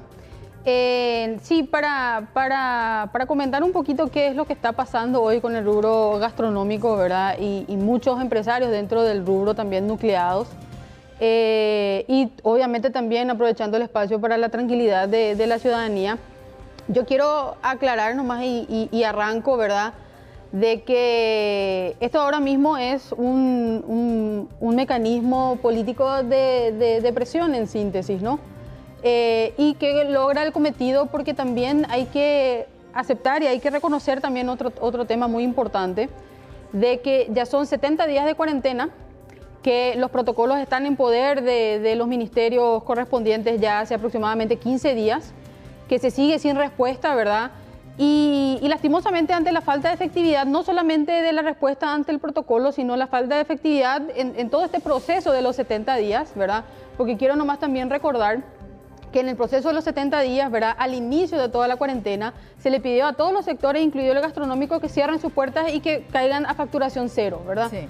Dentro de eso también, al mismo tiempo, se le pide a todos los sectores, ¿verdad?, incluido el gastronómico, que de igual manera honren los salarios del mes de marzo con la facturación cero, incluso de abril si se puede también con la facturación cero, ¿verdad? Después ahí surge el tema de la pelea titánica para el subsidio de IPS de los trabajadores formales, ¿verdad? Porque son empresas formales a las que me estoy refiriendo, obviamente. Y por otro lado, después hay el comentario también en las reuniones con la gente del gobierno, en la cual dicen en su momento, ¿verdad? Si ustedes van a terminar usando su colchón, ¿verdad?, y usando los recursos de la empresa para cumplir ahora mismo en este periodo, ¿verdad?, y hacerle frente a este periodo, sepan que nosotros estamos trabajando como gobierno en lo que se llama, ¿verdad?, el Fondo de Garantía de las MIPYMES, etcétera, ¿verdad?, y ustedes van a poder acceder a eso, ¿verdad?, en un momento. Hoy la realidad de la FOGAPI es que no pasa del 4% de ejecución de los fondos que tiene destinados, ¿verdad?, y más todas las trabas y todo lo que uno tiene, ¿verdad?, obviamente que lidiar. Y por otro lado hay que ser también, creo que bastante realista, porque lo que nosotros nos estamos dando cuenta es que también están flexibilizando más la entrega de los créditos según se vayan habilitando también las fases, ¿verdad? Porque nos parece lógico, porque se te habilita a trabajar, por ende vos empezás a reactivarte, ¿verdad? Entonces, teniendo todo este seguimiento y toda esta seguidilla, ¿verdad?, de situaciones que están pasando, ayer a mucha gente le colmó la gota, el vaso, ¿verdad?, lastimosamente, con una expresión que sale de una reunión con el Ministerio de Salud, en la que estaban ellos comentándole al gremio que no es el problema de la falta de tranquilidad que ellos tienen para con el sector y los locales y las empresas, que obviamente también al ser gastronómico y trabajar con alimentos hay muchas cosas que uno tiene que cumplir, ¿verdad?, sí, de por sí luego ya. Que no es ese el problema, que no es la falta de confianza del sector gastronómico el problema, sino que la falta de confianza en realidad es hacia el cliente, hacia el comportamiento futuro del cliente, que no se sabe la trazabilidad del cliente, que no se sabe qué tipo de higiene, cómo se maneja, ¿verdad?, higiénicamente ese cliente, ¿verdad? Entonces, ante esa frase, ¿verdad?, ante ese speech, lo que sucede es que ahí enseguida también se le retruca en la reunión y directamente se dice, ¿verdad?, pero entonces deberíamos estar toditos cerrados. Claro. Porque al hablar de falta de trazabilidad, falta de trazabilidad existe en todos lados. Al hablar de que no sabes controlar la higiene de la gente, el comportamiento de la gente, pero existe en todos lados, o sea, en todos los sectores que están abiertos. Ya es individual. Exactamente, ¿verdad? Y hay que reconocer, ¿verdad?, que es lo que nosotros estuvimos también comentando durante toda la mañana, incesantemente, ¿verdad? Porque la intención ahora mismo fue instalar en la agenda que nosotros tenemos que volver a sentarnos en la mesa, ¿verdad?, y no levantarnos ya de la mesa, si sean esas 4, 5, 6 horas, la cantidad de horas que sean, con los responsables directos de parte del gobierno, pero cerremos ya el protocolo. Es demasiado mucha incertidumbre hay en todo el gremio, y lo único que la gente está pidiendo es ejercer su derecho constitucional, me dicen, ¿verdad?, de trabajar.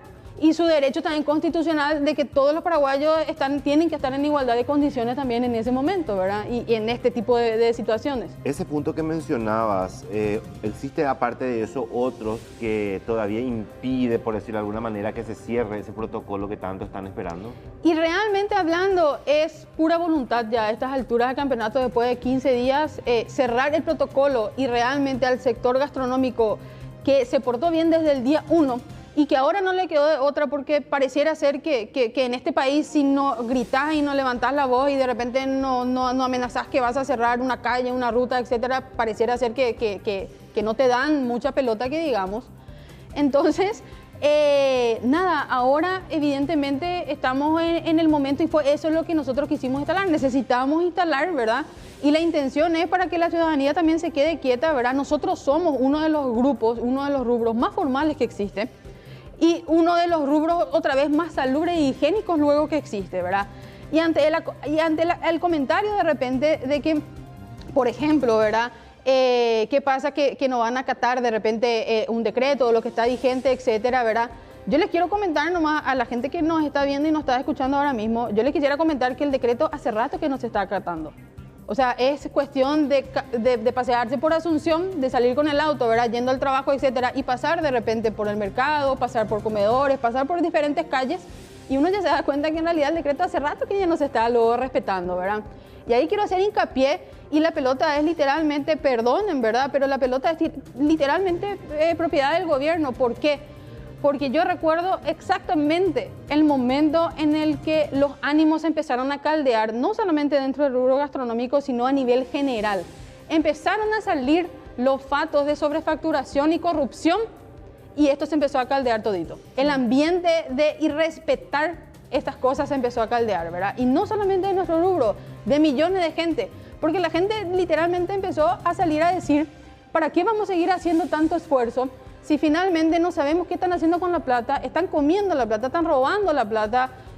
Quiero hacer hincapié en lo que acaba de pasar hoy del ministro Basoleni, lo que acaba de hacer otra vez rechazando todos los insumos médicos que esperamos hace, ¿cuánto? 70 días, 60 días, y finalmente terminan todos rechazados, ¿verdad? ¿Y qué vamos a hacer? Van a terminar encerrándonos todos hasta diciembre. No hay forma de aguantar socialmente ni económicamente estar encerrados hasta diciembre, ¿verdad? Por culpa, y lastimosamente, perdonen, de, no sé, llamarle inutilidad en el cargo, falta de efectividad, ¿verdad? Porque hay mucha gente buena, sí, cierto, hay mucha gente buena que quiere hacer las cosas bien, pero lastimosamente en situaciones tan delicadas como esta, este tipo de cosas, ¿verdad? Que van surgiendo, ¿verdad? Y que crean una pizca mínima de duda en todo el proceso, en realidad puede llegar a matar todo lo bueno que se está haciendo, ¿verdad? Hay una aceptación muy importante por parte de la ciudadanía con respecto al rubro gastronómico que dice nosotros vamos a ir y vamos a tomar las medidas. Ahora, ¿cuál es el protocolo que ustedes plantean? ¿Qué es lo que dicen teniendo en cuenta lo que vos decías también, ¿verdad? Que el gobierno donde encuentra el problema es en la gente, en el cliente, ¿verdad? Sí. Mira, dentro de lo que está establecido en esos protocolos que tiene también ahora el ministerio, ¿verdad? Fue un protocolo obviamente presentado por el gremio que ahora mismo está formalmente establecido, que es la Asociación de Restaurantes, que ellos también ahora mismo hicieron un comentario que también siguen esperando el protocolo, ¿verdad? Porque este tema del 25, de la medida de fuerza literal del 25, es totalmente voluntario también, ¿verdad? O sea, no hay ninguna imposición de nadie, de ningún gremio, ni mucho menos. Es el que se quiera unir se une. El que quiere unir se une, sí, ¿verdad? Pero obviamente, para de nuevo, ¿verdad?, hacer hincapié en algo, las medidas de salubridad y higiene van a estar vigentes, van a seguir vigentes las que ya están luego vigentes para el rubro y se va a reforzar de nuevo otra vez. Y por hacerte algunos comentarios, ¿verdad?, lo que todos conocemos que es antes de entrar a un restaurante sigue vigente, ¿verdad? Sí. Lo que va a pasar al momento de repente estar eligiendo lo que son los buffets, porque hay otro tema así importante nomás también, entre paréntesis, es que hay muchos que ni siquiera le están permitiendo, o sea, están diciendo, el take-out y el delivery está vigente, ¿verdad? Sí. El take-out y el delivery ahora mismo para un restaurante no representa más del 30%, 35% de la facturación, que a lo sumo te permite pagar salarios y materia prima. Todos estos compromisos están en el aire todavía y siguen en el aire todavía y se acumulan, obviamente, ¿verdad? Y al decir el take-out y el delivery están establecidos, hay muchísima gente que sí está trabajando también a puertas cerradas con eso, pero ni siquiera se permite ahora mismo que para el take-out, por ejemplo, vos puedas abrir y que la gente entre al local, se pasee por una bacha, ¿verdad?, con todas las medidas de protección y higiene, ¿verdad?, que no esté directamente en contacto con el alimento y te vaya eligiendo, como ya saben, me imagino, en donde sí está sucediendo este tipo de cosas, ¿verdad?, menos en los restaurantes que nos dedicamos a la venta de alimentos.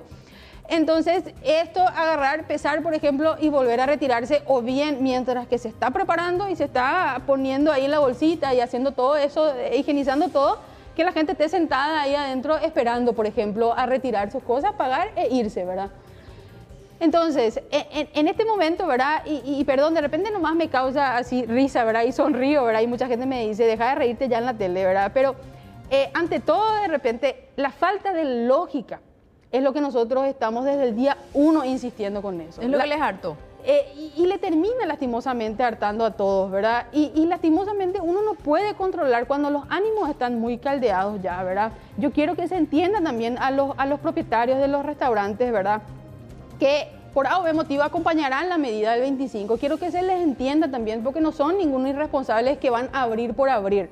menos otra vez con ninguna medida de higiene y protocolo, bajo ningún sentido, no son ningunos irresponsables tampoco, porque ¿para qué echar por tierra tanto esfuerzo que estamos haciendo igual hace 70 días? Aramí, mencionabas, ¿verdad? Seguir con las mismas medidas sanitarias que se estaban teniendo en diferentes locales. ¿Hay algún otro planteamiento también que ustedes hacen de reducir la cantidad de gente dentro y cosas como claro, esa? De repente en una mesa, por ejemplo, 2 o 3 personas nomás máximo, ¿verdad? Sí, ahí están enumerados así más o menos lo que plantean. Para volver a entrar en contexto, nosotros también nos estamos basando en situaciones ya que están en otros países. Por ejemplo, nosotros, si quieren trazabilidad dentro del negocio gastronómico, hay forma de trazabilizar quienes ingresan al negocio gastronómico. En bares de Alemania, en bares de España, por ejemplo, antes de ingresar al local, te piden completar una planilla dejando todos tus datos para potencialmente contactarte en caso de cualquier cosa. Sí. Eso los locales gastronómicos estamos comprometidos que podemos hacer, forma parte de la idea también.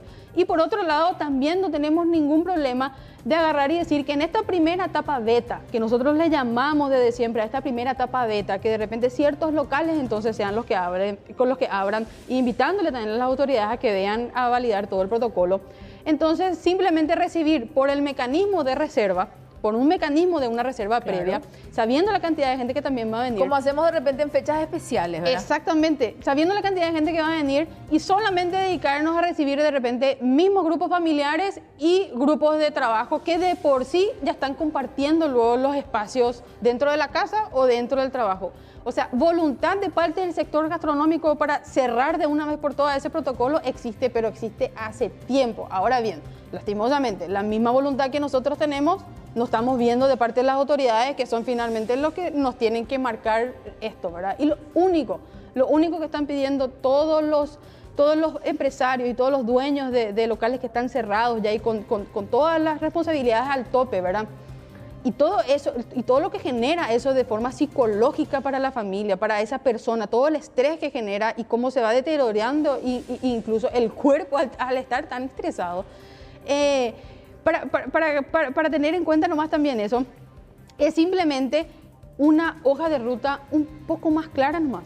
Eso es lo único que está pidiendo el gremio hace 70 días, una hoja de ruta un poco más clara. Y disculpen de repente, ¿verdad?, a toda la gente que nos esté mirando, ¿verdad? Nosotros obviamente queremos el acompañamiento de la ciudadanía y por eso nos estamos tomando el trabajo de explicar qué significa también lo de 25, de explicar lo que significa el hashtag encendiendo encendemos el fuego, para que se entienda realmente qué es lo que vamos a hacer. Eso te iba a preguntar a la gente que por ahí no está entendiendo mucho de qué se trata eso, para que puedan saber un poco también, ¿verdad? Así mismo es. Y de nuevo, ¿verdad? Yo entiendo también que en realidad lo que vos comentaste, ¿verdad? Hay muchísimos más, en casi un 80% y subiendo, lo que es ya los comentarios de apoyo para con el gremio, porque hace rato que la gente nos está escuchando, ¿verdad? Y si a la gente de repente no le interesa más seguir escuchándole al gremio quejarse hace 70 días, a nosotros menos. O sea, yo hace 70 días que estoy en esto y lastimosamente descuidando ciertas cosas también, ¿verdad? Pero es la posición en la que se toca ahora defender, ¿verdad? Es simplemente que se entienda el por qué nosotros estamos tomando de repente medidas un poquito más drásticas. ¿Hay alguna propuesta más concreta para evitar o para levantar eventualmente esta medida? Una propuesta concreta por parte del ministerio. Y dentro de todo, ahora todo se rige por protocolos. Todo se rige por protocolos para que se vayan, para que la gente se vaya y los encargados realmente te vayan midiendo para darte el ok final en base al protocolo, ¿verdad? Ya hubieron obviamente también visitas a ciertos restaurantes, ¿verdad? Acá lo que se pide en síntesis es celeridad, nomás se está pidiendo, porque ya son 70 días, ¿verdad?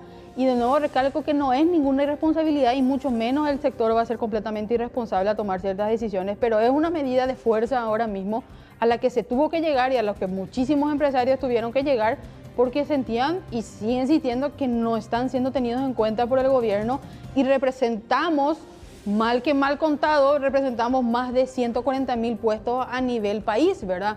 Esto la gente que dice de repente entonces que se abra nomás la frontera, en ningún lado de nuestro discurso van a escuchar que nosotros estamos diciendo que se abran las fronteras, en ningún lado. Ahora, mira, ¿a qué hora hay una respuesta? Y nosotros ahora tenemos, con congresistas que se acercaron a nosotros, tenemos una reunión pendiente para la tarde y de ahí otra vez tenemos una reunión pendiente con la gente de diferentes sectores y diferentes ministerios también, ¿verdad? Entonces nosotros estamos con toda la voluntad de hoy tratar de resolver esto, a más tardar mañana, sábado, tratar de resolver esto y realmente poner ya un punto final a ciertas cosas que necesitamos y sobre todo nosotros lo que queremos es una línea mucho más clara. Porque nosotros no podemos lastimosamente hacer ningún flujo, ni siquiera ningún flujo de caja a futura, porque no sabemos cuándo vamos a empezar, ¿verdad? Y la ciudadanía, para mí, y no sé qué opinión tendrán ustedes, ¿verdad? Que también estuve consultando a diferentes medios esta mañana, para mí la ciudadanía, el comportamiento que tiene es completamente ejemplar. Para mí, que estemos nosotros en esta curva que está bajando o que se está manteniendo por lo menos, es gracias al comportamiento de la ciudadanía. O sea, la ciudadanía está comprometida porque ¿quién es lo que se quiere luego enfermar en realidad? ¿verdad? Y aparte ese mismo grupo que vaya al sector de ustedes es lo que ya se está yendo al mercado, es el que se está yendo, claro, se le va a abrir más la posibilidad ahí de mantener esto. Evidentemente el resultado va a seguir siendo favorable, ¿verdad? Y Dios quiera, ¿verdad? Y a eso nomás lo que todos estamos peleando, ¿verdad? O sea, queremos el bien de todos en realidad. Y sí, y dentro de todo no somos tampoco, repito, ¿verdad? Ninguno es irresponsable, ¿verdad? Y ni mucho menos está en el ánimo de nosotros tirar por la borda todo el trabajo lo que estamos haciendo hace 70 días y todo lo que estamos con la espalda totalmente cargada hace 70 días, pero va con ningún sentido. Aramí, gracias por estar con nosotros. Esta siesta va a estar acompañando. Gracias. El resultado de la reunión de las próximas horas. Aramí, ojalá vamos a ver qué es lo que pasa en el transcurso de esta tarde con el rubro gastronómico. ¿Se flexibiliza o no para el lunes? Ya lo sabremos. Marcamos una breve pausa. Ya venimos en vivo con nuestro compañero Mariano López. Mariano, ¿qué pasa con el Metrobús? Contanos. Sí, Amalia, ¿qué pasa con el Metrobús? También con la póliza de seguro del fiel cumplimiento de esta obra que ha sido reclamando por algunas autoridades, pero hay que entender una cuestión, que ya en el año 2018 entre Mota-Engil y el MOPC se había suscrito un acta de entendimiento reconociendo las obligaciones recíprocas y con esto había quedado suspendido lo que tiene que ver con las obras. Y hace un par de días, el 11 de mayo del 2020, desde la Procuraduría General de la República se habló de la existencia de una medida cautelar emitida por un tribunal de arbitraje, lo cual ordenaba a la República del Paraguay suspender la ejecución de las garantías contractuales. Esto pone la siguiente situación: habrá que esperar la resolución de ese arbitraje internacional entre Mota-Engil y el MOPC y después recién ver si corresponde o no lo que tiene que ver con la ejecución de esa póliza, digo bien. Al respecto, desde Royal Seguros ofrecieron una conferencia de prensa donde explicaban que hicieron un depósito judicial de la póliza para garantizar que ninguna de las partes termine afectada. Royal Seguros deposita 40.390.079.106, cumpliendo con su compromiso en el caso Metrobús.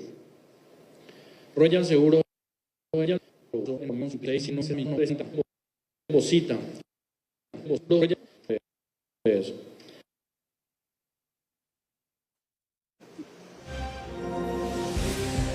Escuchábamos al presidente del licenciado César Marzal, presidente de Royal Seguros. También habló el representante jurídico que explicaba justamente esta figura y la situación que se tiene con el arbitraje internacional. Una vez que se tome la decisión final por parte de este tribunal de arbitraje, recién allí se podrá conocer si es que corresponde o no la ejecución de esa póliza de más de 40.000 millones de guaraníes. Escuchamos al asesor jurídico de la aseguradora.